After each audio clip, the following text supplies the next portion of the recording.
പരിശുദ്ധാത്മാവേ എന്നിൽ വന്നു നിറയണമേ.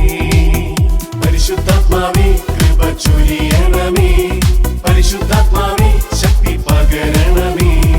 പരിശുദ്ധാത്മാവേ കൃപ ചൊരിയണമേ. പരിശുദ്ധാത്മാവേ ശക്തി പകരണമേ. പരിശുദ്ധ പരമ ദിവ്യകാരുണ്യത്തിന് എന്നേരവും ആരാധനയും സ്തുതിയും പുകഴ്ചയും ഉണ്ടായിരിക്കട്ടെ. ദൈവത്തിൻ്റെ കരുണ ധ്യാനിച്ച് നമുക്ക് പ്രാർത്ഥിക്കാം. നമ്മുടെ മേൽ, ലോകം മുഴുവൻ്റെ മേലും കരുണ വർഷിക്കുവാൻ ദൈവം തിരുമനസ്സായി ഈ അൾത്താരയിൽ എഴുന്നള്ളിയിരിക്കുകയാണ്. ഈ കരുണയുടെ മണിക്കൂറിൽ സ്വർഗം തുറക്കപ്പെടുവാൻ, നമ്മുടെ മേൽ, ലോകം മുഴുവൻ്റെ മേലും കരുണ വർഷിക്കപ്പെടുവാൻ പ്രത്യേകം നമുക്ക് പ്രാർത്ഥിക്കാം.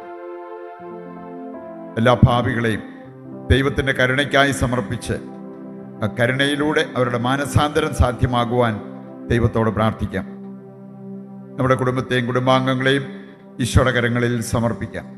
നമ്മുടെ മുമ്പിൽ കാരുണ്യപൂർവ്വം എഴുന്നള്ളിയിരിക്കുന്ന ഈശോയെ വിശ്വാസത്തിൽ കണ്ടുകൊണ്ട് അല്പസമയം നമുക്ക് സ്വതന്ത്രമായിട്ട് ദൈവത്തെ സ്തുതിക്കുകയും ആരാധിക്കുകയും ചെയ്യാം. യേശുവേ നന്ദി, ഹല്ലേലൂയ, ഹല്ലേലൂയ, ഹല്ലേലൂയ, ഹല്ലേലൂയ. കർത്താവേ, അവിടുത്തെ കരുണ പ്രതീക്ഷിച്ച് അങ്ങയുടെ പക്കലേക്ക് എത്തിയിരിക്കുന്ന ഞങ്ങളെല്ലാവരെയും ആ കരുണയാൽ നിറയ്ക്കണമെന്ന് പ്രാർത്ഥിക്കുന്നു. അങ്ങ് കരുണയാൽ സമ്പന്നനാണെന്ന് ഞങ്ങൾ ഏറ്റുപറഞ്ഞ് പ്രാർത്ഥിക്കുന്നു. Hallelujah, hallelujah, hallelujah. യേശുവേ നന്ദി, യേശുവേ നന്ദി, യേശുവേ നന്ദി. ഈ മണിക്കൂറിൻ്റെ എല്ലാ കൃപകളും അനുഗ്രഹങ്ങളും പ്രത്യാശയോടെ ഏറ്റെടുത്തുകൊണ്ട് നമുക്ക് പ്രാർത്ഥിക്കാം. ഈശോയുടെ തിരുഹൃദയത്തിൽ നിന്ന് ഞങ്ങൾക്ക് കാരുണ്യ സ്രോതസ്സായി ഒഴുകിയിറങ്ങിയ തിരുരക്തമേ, തിരുജലമേ, ഞങ്ങൾ അങ്ങയിൽ ശരണപ്പെടുന്നു. ഈശോയുടെ തിരുഹൃദയത്തിൽ നിന്ന് ഞങ്ങൾക്ക് കാരുണ്യ സ്രോതസ്സായി ഒഴുകിയിറങ്ങിയ തിരുരക്തമേ, തിരുജലമേ, ഞങ്ങൾ അങ്ങയിൽ ശരണപ്പെടുന്നു. ഈശോയുടെ തിരുഹൃദയത്തിൽ നിന്ന് ഞങ്ങൾക്ക് കാരുണ്യ സ്രോതസ്സായി ഒഴുകിയിറങ്ങിയ തിരുരക്തമേ, തിരുജലമേ, ഞങ്ങൾ അങ്ങയിൽ ശരണപ്പെടുന്നു. ദൈവകരുണയെ ദൈവവചനത്തിൻ്റെ വെളിച്ചത്തിൽ ധ്യാനിക്കാം. ഈ കരുണ നമ്മൾ ഓരോരുത്തരും സ്വന്തമാക്കുന്നതിന് നമ്മുടെ ജീവിതത്തിൽ നാം ശ്രദ്ധിക്കേണ്ടതായിട്ടുള്ള കാര്യങ്ങൾ കർത്താവിൻ്റെ വചനം നമ്മെ ഓർമ്മിപ്പിക്കുന്നുണ്ട്. വചനത്തിലൂടെ കടന്നു പോകുമ്പോൾ ഒരു കാര്യം നമുക്ക് ഉറപ്പിക്കാൻ പറ്റും. ദൈവത്തിൻ്റെ കരുണ ജീവിക്കുന്നതാണ്. ആ കരുണയുടെ സമൃദ്ധി പ്രാപിക്കാനും ഏറ്റവും നല്ല കാര്യം എന്ന് പറഞ്ഞാൽ, ദൈവം കരുണയുള്ള ദൈവമാണ്. ആ കരുണ നമ്മുടെ ജീവിതത്തിലേക്ക് വന്ന് നിറയും. അതിന് വളരെ പ്രധാനപ്പെട്ട ഒരു മാർഗമാണ് സഹജീവികളോട് കരുണ കാണിക്കുക. നമുക്കറിയാം, ചില കാര്യങ്ങളൊക്കെ നമ്മൾ കൊടുക്കാൻ തയ്യാറാകുമ്പോൾ എടുക്കാൻ എളുപ്പമാകും. സ്നേഹം നമുക്ക് കിട്ടിയാൽ കൊടുക്കാൻ എളുപ്പമാണ്. അതുപോലെ തന്നെ കരുണ എന്ന് പറയുന്നത് കൊടുത്താൽ കിട്ടാൻ എളുപ്പമാണ്. സഹജീവികളോട് നമ്മൾ കരുണയുള്ളവരായി മാറണം എന്നുള്ളത് കർത്താവിൻ്റെ വചനം കൃത്യമായിട്ട് നമ്മെ പഠിപ്പിക്കുന്ന കാര്യമാണ്. നമുക്ക് ഏതാനും വചനങ്ങളുടെ വെളിച്ചത്തിൽ ആ ഒരു കാര്യം മനസ്സിലാക്കാനായിട്ട് പരിശ്രമിക്കാം. സാറിന് നമ്മളൊക്കെ പറയാറുള്ള ഒരു കാര്യമാണ്, action speaks louder than words. സംസാരിക്കുന്നതിനേക്കാൾ പ്രവൃത്തിക്ക് ശക്തിയുണ്ട്. നമുക്കറിയാമല്ലോ, ഒരുപാട് നമ്മൾ വാഗ്ദാനങ്ങളൊക്കെ കൊടുത്താലും അതുപോലെ തന്നെ നേർച്ചകളൊക്കെ നേർന്നാലും നിറവേറ്റാത്തിടത്തോളം കാലം അതിന് ശക്തിയില്ല, അതിന് സൽഫലം ഉണ്ടാകില്ല. 2 പുത്രന്മാരുടെ ഉപമ ഈ ഒരു കാര്യം നമ്മെ പഠിപ്പിക്കുന്നതായിട്ട് നമുക്ക് കാണാൻ പറ്റും. മത്തായി 21:28 മുതൽ വായിക്കുമ്പോഴാണ് 2 പുത്രന്മാരുടെ ഉപമ. 2 പുത്രന്മാർ, ഒരേ അപ്പൻ്റെ അമ്മയുടെ മക്കൾ. അതിൽ മൂത്തയാളുടെ അടുത്ത് അപ്പൻ ചെന്നിട്ട് പറയാണ്, നീ ഇന്ന് എനിക്ക് വേണ്ടി കുറച്ച് ജോലി ചെയ്യണം.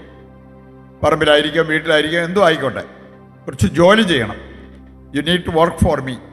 എനിക്ക് വേണ്ടി നീ ഇന്ന് അധ്വാനിക്കണം. ഞാൻ പറഞ്ഞു, എന്നെ കൊണ്ട് പറ്റില്ല. ചിലരെ കാണാൻ സാധിക്കും, എന്ത് കാര്യം പറഞ്ഞാലും ആദ്യം അവർ നിരസിക്കും.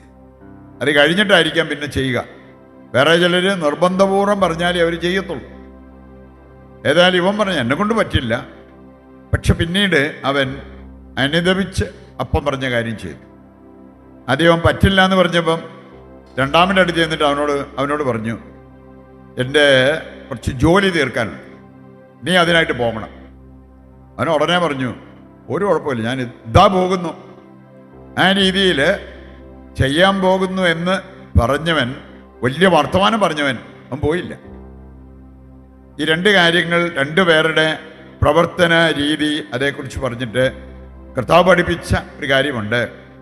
പിതാവിൻ്റെ ഇഷ്ടം നിറവേറ്റിയവൻ ആരാണ്? ഇപ്പം പോകാമെന്ന് പറഞ്ഞവനാണോ? അല്ല. പോകുകയല്ലെന്ന് പറഞ്ഞെങ്കിലും മനസ്സ് മാറ്റി പോയി പ്രവർത്തിച്ചവനാണ് പിതാവിൻ്റെ ഇഷ്ടം നിറവേറ്റിയത്. പറയുന്നുണ്ട്, നമ്മുടെ വാക്കുകളല്ല ദൈവം നോക്കുന്നത്. വേണമെങ്കിൽ നമുക്ക് ഒരുപാട് പഞ്ചാര വർത്തമാനമൊക്കെ പറഞ്ഞ് വേണമെങ്കിൽ പലരെയും നമുക്ക് പ്രീതിപ്പെടുത്താൻ പറ്റും, കഴമ്പില്ലാത്ത സ്നേഹം കാണിക്കാൻ പറ്റും, സ്നേഹം നടിച്ചുകൊണ്ട് കാര്യങ്ങൾ നടത്തിയെടുക്കാനായിട്ട് ഇതിനൊക്കെ നമുക്ക് വേണേ ബുദ്ധിയും സാമർഥ്യവും ഒക്കെ ഉണ്ടാകും. പക്ഷേ ദൈവത്തെ കബളിപ്പിക്കാൻ ആർക്കും പറ്റില്ല. നമ്മൾ കാണുന്നുണ്ട് ഗലാത്യർ 6-ാം അധ്യായം അതിൻ്റെ 7 മുതൽ വായിക്കുമ്പോൾ എൻ്റെ കാതലായ സന്ദേശം അതാണ്: മനുഷ്യ, നിനക്ക് വ്യാമോഹം വേണ്ട. നിന്റെ ദൈവത്തെ കബളിപ്പിച്ച് ജീവിക്കാം, ദൈവത്തെ കബളിപ്പിച്ച് നിന്റെ കാര്യങ്ങൾ നേടിയെടുക്കാം എന്നുള്ള വ്യാമോഹം നിനക്ക് വേണ്ട. ദൈവത്തെ ആർക്കും കബളിപ്പിക്കാൻ പറ്റില്ല. അതിന് മാത്രമുള്ള ബുദ്ധി സാമർഥ്യം ആർക്കും ഇല്ല എന്നുള്ളത് ആ വചനഭാഗം നമ്മെ ഓർമ്മിപ്പിക്കുന്നുണ്ട്.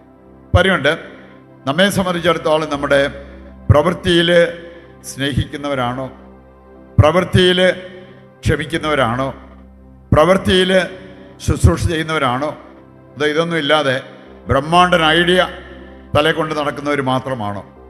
അങ്ങനെ ഐഡിയ കൊണ്ട് നടക്കുന്നതിലല്ല, വർത്തമാനം പറഞ്ഞ് നടക്കുന്നതിലല്ല ദൈവം പ്രസാദിക്കുന്നത് നമ്മൾ പ്രവർത്തിക്കുമ്പോഴാണ് എന്നുള്ളത് കർത്താവ് നമ്മെ ഓർമ്മിപ്പിക്കുന്നുണ്ട്. 1-2 വചനഭാഗങ്ങൾ കൂടി നമുക്കെടുക്കാം. ഈ കാര്യം മനസ്സിലാക്കാൻ എളുപ്പമാണ്. മത്തായി 15-ന്റെ 8-9 വചനങ്ങൾ എടുത്താൽ അവിടെ വലിയൊരു സന്ദേശമുണ്ട്. നമ്മൾ പ്രാർത്ഥിക്കുമ്പോൾ, സ്നേഹിക്കുമ്പോൾ പാലിക്കേണ്ടതായിട്ടുള്ളൊരു കാര്യം, ക്ഷമിക്കുമ്പോഴും നാം ശ്രദ്ധിക്കേണ്ടതായിട്ടുള്ളൊരു കാര്യം അവിടെ പറഞ്ഞിട്ടുണ്ട്.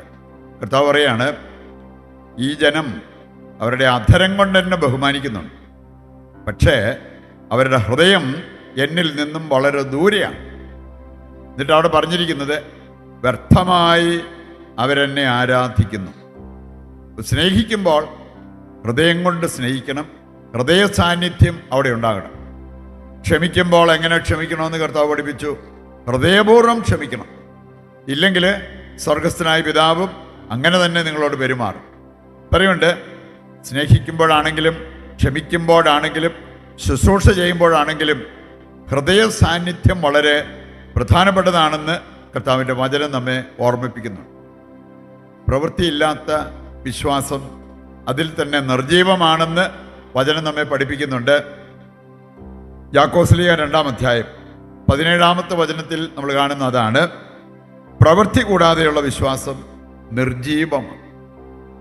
ചില വിശുദ്ധരെ സൂചിപ്പിച്ചൊരു കാര്യം, നമുക്ക് വേണമെങ്കിൽ യാന്ത്രികമായിട്ട് കൊന്തയല്ല, യാന്ത്രികമായിട്ട് നവേന പ്രാർത്ഥനകളൊക്കെ ചൊല്ലാം. അവിടെ പറഞ്ഞിരിക്കുന്നത്, ധ്യാനാത്മകമല്ലാത്ത ജപമാല ആത്മാവില്ലാത്ത ശരീരം പോലെ. വേണമെങ്കിൽ എന്താണ് പറയുന്നത് എന്ന് മനസ്സിലാക്കുക പോലും ചെയ്യാതെ കണ്ട് കാണാപ്പാടം പഠിച്ച് നമുക്ക് ഇങ്ങനെ ആവർത്തിച്ചുകൊണ്ടിരിക്കാം നമ്മുടെ പ്രാർത്ഥനയിൽ. അത് ആത്മാവില്ലാത്ത ശരീരം. ഒരാൾ മരിച്ചു എന്ന് പറയുന്നത് ആത്മാവ് ശരീരത്തിൽ നിന്ന് വേർപെടുമ്പോഴാണ് എന്ന് പറഞ്ഞ പോലെ നമ്മുടെ പ്രാർത്ഥന ധ്യാനാത്മകമല്ലെങ്കിൽ അതേതാണ്ട് മരിച്ചതിന് തുല്യം. നമുക്ക് ഫലപ്രദമായ പ്രാർത്ഥന നടത്താൻ പറ്റണമെങ്കിൽ എപ്പോഴും നമ്മുടെ ഹൃദയ സാന്നിധ്യം വളരെ ആവശ്യമാണ് എന്നുള്ളത് ഈ വചനഭാഗം നമ്മെ ഓർമ്മിപ്പിക്കുന്നുണ്ട്. 1 യോഹന്നാൻ 3-ാം അധ്യായം 18-ാമത്തെ വചനം കൂടി എടുത്താൽ അവിടെയും യോഹന്നാൻ ശ്ലീഹായി നമ്മെ പഠിപ്പിക്കുന്ന ഒരു കാര്യമുണ്ട്. മക്കളെ, സ്നേഹിക്കേണ്ടത് നാക്കുകൊണ്ടല്ല, വാക്കുകൊണ്ടല്ല, നിന്റെ ഹൃദയം കൊണ്ടും പ്രവൃത്തി കൊണ്ടുമാണ്. അങ്ങനെയുള്ള സ്നേഹമാണ് ദൈവത്തിന് പ്രീതികരമാകുന്നത്. അങ്ങനെയുള്ള കാര്യങ്ങളാണ് നിന്റെ ജീവിതത്തിൽ നന്മ വരുത്തുന്നത് എന്ന് ഈ വചനഭാഗം നമ്മെ ഓർമ്മിപ്പിക്കുന്നുണ്ട്. ജെറമ്യായുടെ പുസ്തകം 12-ാം അധ്യായത്തിൻ്റെ 2-ാമത്തെ വചനം എടുത്താലും പഴയ നിയമത്തിൽ ഇതുപോലെ ദൈവം ഒരു പരാതി പരിഭവം പറയുന്നത് കാണാൻ പറ്റും. അവിടെ പറഞ്ഞിരിക്കുന്നത് അവരുടെ അധരത്തിൽ ഞാനുണ്ട്, പക്ഷെ അവരുടെ ഹൃദയത്തിൽ ഞാനില്ല. നമ്മൾ സ്നേഹിക്കേണ്ടതും പ്രാർത്ഥിക്കേണ്ടതുമൊക്കെ ഹൃദയം കൊണ്ടാണ് എന്നുള്ളത് ഈ വചനഭാഗത്തിലൂടെയും കർത്താവ് നമ്മെ ഓർമ്മിപ്പിക്കുന്നത് കാണാൻ പറ്റും. മറ്റൊരു കാര്യം നമ്മൾ മനസ്സിലാക്കിയിരിക്കേണ്ടത്, നമ്മുടെ സഹജീവികളോട് നാം ചെയ്തതും ചെയ്യാതെ പോയതും ദൈവത്തോട് ചെയ്തതും ചെയ്യാതെ പോയതുമായ കാര്യമായിട്ട് നമ്മൾ കാണണം. ഇത് പഠിക്കാനായിട്ട് നമ്മെ സഹായിക്കുന്ന ഒരു വചനഭാഗമാണ് മത്തായി 25. മത്തായിയുടെ സുവിശേഷം 25-ാം അധ്യായത്തിൽ 2 വചനങ്ങൾ എടുത്താൽ 40-ാമത്തെ വചനവും 45-ാമത്തെ വചനം. അവിടെ ചിലർക്കൊക്കെ ഒരു സംശയം തോന്നിയിട്ട് അവർ പറഞ്ഞു, നീ എപ്പോഴാണ് എൻ്റെ അടുത്ത് വന്നത്? ഞാൻ എപ്പോഴാണ് ഇതൊക്കെ നിനക്ക് വേണ്ടി ചെയ്തത്? മറുപടിയായിട്ട് കർത്താവ് പറഞ്ഞെന്താ? എൻ്റെ സഹോദരങ്ങളിൽ ഒരാൾക്ക് നീ ഇത് ചെയ്തു കൊടുത്തപ്പോൾ എനിക്ക് തന്നെയാണ് ചെയ്തത്. നീ ഇത് ചെയ്യാതിരുന്നപ്പോൾ എനിക്ക് തന്നെയാണ് ചെയ്യാതിരുന്നത്. നമ്മളിങ്ങനെ ഒരു കാഴ്ചപ്പാടിലേക്ക് എത്തുകയാണെങ്കിൽ മറ്റുള്ളവരെ സഹായിക്കാൻ, മറ്റുള്ളവരോട് കരുണ കാണിക്കാൻ നമുക്ക് വളരെ എളുപ്പമാണ്. പല വിശുദ്ധരുടെയും ജീവിതത്തിലേക്ക് നോക്കിയാൽ നമുക്ക് കാണാൻ സാധിക്കും, ഈ മനോഭാവം ബോധ്യം ഉണ്ടായിരുന്നത് കൊണ്ട് ഒരുപാട് നന്മ ചെയ്ത് അതിൻ്റേതായിട്ടുള്ള സൽഫലങ്ങൾ എടുക്കാൻ പറ്റും. വിശുദ്ധ ഫൗസ്റ്റീനായുടെ ജീവിതം പഠിക്കുകയാണെങ്കിൽ നമുക്ക് കാണാൻ സാധിക്കും, ഒരു ഭിക്ഷക്കാരന് ഭക്ഷണം കൊടുക്കാൻ കുറച്ച് കഷ്ടപ്പാട് സഹിച്ചു. അവരെഴുന്നേറ്റ് പോയി ഫ്രിഡ്ജ് തുറന്ന് അതിനകത്തിരുന്ന സൂപ്പെടുത്ത് അത് ചൂടാക്കി അത് കോപ്പയ്ക്കകത്താക്കി ഇത് കൊണ്ടുപോയി ഭിക്ഷക്കാരൻ പുറത്ത് നിന്ന് ഭിക്ഷക്കാരന് കൊണ്ട് കൊടുക്കണമായിരുന്നു. ഗേറ്റിങ്ങിലെത്തി ഇത് കൈമാറിയിട്ട് ആ കോപ്പ വാങ്ങിക്കാൻ വേണ്ടി അവളവിടെ കാത്തു നിന്നു. കുടിച്ച് കോപ്പ തിരിച്ചു കൊടുക്കുന്ന കൂടെ ഒരു സിഗ്നൽ യേശു അവൾക്ക് കൊടുത്തു. അതായത്, നീ സൂപ്പ് കൊടുത്തത് ഭിക്ഷക്കാരനൊന്നും അല്ല, കർത്താവ് ഈശോ മിശിഹായ്ക്കാണ്. അങ്ങനെ ഒരു സിഗ്നൽ. അത് കഴിഞ്ഞ് പിന്നെ ഭിക്ഷക്കാരനെ കണ്ടുമില്ല. ശരിക്കൊരു ഭിക്ഷക്കാരനാണ് അവിടെ വന്നത് എങ്കിൽ അവൻ തിരിച്ചു നടന്നു പോകുന്നത് കാണാമായിരുന്നു. അങ്ങനെ സംഭവിച്ചില്ല, അവൻ അപ്രത്യക്ഷനായി. എന്ന് പറഞ്ഞാൽ അത് ഭിക്ഷക്കാരനായിരുന്നില്ല. പിന്നീട് ഒരു സംഭവം കൂടി ഉണ്ടായപ്പോൾ അത് കൺഫർമേഷൻ കിട്ടി. അതായത്, അവള് കിടക്കുന്നതിന് മുമ്പ് പ്രാർത്ഥിക്കാനായിട്ട് ഇങ്ങനെ ഇരുന്ന് പ്രാർത്ഥിച്ചുകൊണ്ടിരുന്ന സമയത്ത് ഒരു അസാധാരണമായ അനുഭവം, ആരോ തൻ്റെ അടുത്ത് നിൽക്കുന്നത് പോലത്തെ ഒരു അനുഭവം. നോക്കിയപ്പോൾ ഈശോ തന്നെയാണ്. അപ്പോൾ ആ ഈശോയെ നോക്കിയിരുന്നപ്പോൾ ഈശോ പറഞ്ഞൊരു കാര്യം, ഫൗസ്റ്റീന, നീ എനിക്ക് തന്ന സൂപ്പ് വളരെ നല്ലതായിരുന്നു, അതെനിക്ക് ഒരുപാട് ഉപകരിച്ചു. Thank you for the soup. ആ സൂപ്പിന് നന്ദി പറഞ്ഞു. അവൾ കൊടുത്തത് ഭിക്ഷക്കാരനായിരുന്നു, പക്ഷേ അവൾക്ക് മനസ്സിലായി അവൾ കൊടുത്തത് ശരിക്കും കർത്താവ് ഈശോ മിശിഹായ്ക്കാണ്. അവിടെ വന്നിരുന്നത് ഒരു ഭിക്ഷക്കാരൻ്റെ രൂപത്തിൽ കർത്താവ് തന്നെയാണ്. ഈ ഒരു ബോധ്യം നമുക്കുണ്ടെങ്കിൽ എന്തുമാത്രം നന്മകൾ ഇതിനോടകം നമ്മൾ ചെയ്തേനെ. നമ്മുടെ സഹോദരങ്ങൾക്ക് ചെയ്യുന്നത് കർത്താവിന് തന്നെയാണ് ചെയ്യുന്നത്, ചെയ്യാതിരുന്നത് കർത്താവിനാണ് ചെയ്യാതിരുന്നതെന്ന്. അതാണ് മത്തായി 25-ന്റെ 40-ഉം 45-ഉം വചനങ്ങൾ നമ്മെ പഠിപ്പിക്കുന്ന വലിയ ഒരു യാഥാർത്ഥ്യം. നമുക്കതുകൊണ്ട് സഹജീവികളോട് കരുണ കാണിക്കാനുള്ള ഒരു മനസ്സുണ്ടെങ്കിൽ, അതിന് ഒരല്പം ത്യാഗമെടുക്കാൻ നമ്മൾ തയ്യാറാകുന്നെങ്കിൽ ദൈവം അതിന് വലിയ പ്രതിഫലം നൽകും. നമുക്ക് ദൈവ കരുണയ്ക്ക് ഒരു കുറവും ഉണ്ടാകില്ല എന്നുള്ള ആ യാഥാർത്ഥ്യം തിരിച്ചറിഞ്ഞ് അതിൻ്റെ വെളിച്ചത്തിൽ നമുക്ക് പ്രാർത്ഥിക്കാം. നമ്മുടെ എല്ലാ ആവശ്യങ്ങളെയും ഈശോയുടെ കരങ്ങളിൽ ഏൽപ്പിക്കാം. നമ്മുടെ പ്രത്യേക പ്രാർത്ഥനാ നിയോഗങ്ങൾ ദൈവകരങ്ങളിൽ ഏൽപ്പിച്ച് താഴ്ന്ന സ്വരത്തിൽ കർത്താവിനെ സ്തുതിച്ച് ദിവ്യകാരുണ്യത്തിൻ്റെ ആശീർവാദം സ്വീകരിക്കാം. യേശുവേ നന്ദി, ഹല്ലേലൂയ, ഹല്ലേലൂയ. കർത്താവേ, ഞങ്ങളുടെ മേൽ കരുണ വർഷിക്കണമേ. ലോകം മുഴുവൻ്റെ മേലും അവിടുത്തെ കരുണ വർഷിക്കണമേ. ഞങ്ങളുടെ എല്ലാ പ്രാർത്ഥനാ നിയോഗങ്ങളും അവിടുന്ന് ഏറ്റെടുക്കണമേ. Hallelujah, hallelujah, hallelujah. ആരാധന ആരാധന ഹല്ലേലൂയ ഹല്ലേലൂയ ഹല്ലേലൂയ. യേശുവേ യേശുവേ ആരാധന ആരാധന ആരാധന ആരാധന ആരാധന. നന്ദിനെ സ്തുതിക്കുന്നു, സ്നേഹിക്കുന്നു, ഞങ്ങളങ്ങേ ആരാധിക്കുന്നു. യേശുവേ ആരാധന ആരാധന ആരാധന ആരാധന ആരാധന.